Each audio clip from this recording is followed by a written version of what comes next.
L'accès au sommet de Notre-Dame-de-la-Garde permet de découvrir les dégâts. La statue n'est plus que l'ombre d'elle-même. Après 35 ans, il faut tout reprendre. La première étape, ça va être l'enlèvement de la couche d'or, le décapage de la couche d'anticorrosion pour mettre à nu le cuivre. Pour ça, on va y aller de façon très douce. On va faire ça ce qu'on appelle en micro-abrasion. Une fois que l'épiderme en cuivre aura été mis à nu, on applique une nouvelle couche d'anticorrosion. C'est la qualité de cette couche d'anticorrosion qui fait que la dorure qu'on appliquera ensuite tiendra très longtemps. Un demi-siècle au moins garantissent les doreurs. Mais il faudra aussi s'occuper du fer et de la pierre qui souffrent énormément. Sur la terrasse des anges, ces anges, ils sont très exposés au vent, ils sont en porte-à-faux dans le vide, donc ils méritent un soin très attentif.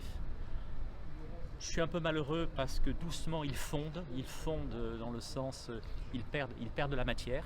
Donc là-dessus, on va faire de la consolidation pour ralentir cette lente érosion qui nous enlève quelques millimètres tous les 10 ans. Aujourd'hui, on a des techniques de restauration de la pierre par de la bioconsolidation avec des bactéries qui se transforment en pierre naturelle pour aller vite. On a des moyens de consolidation qui n'existaient pas lors de la dernière restauration. Voilà 155 ans que la statue de la Bonne Mère veille sur Marseille.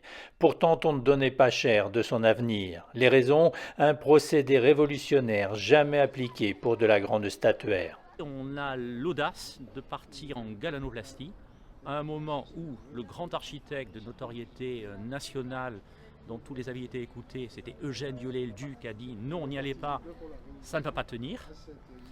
Christophe savait que c'était solide, mais n'a pas voulu l'assurer plus de 25 ans. Certains verront un miracle dans cette survie.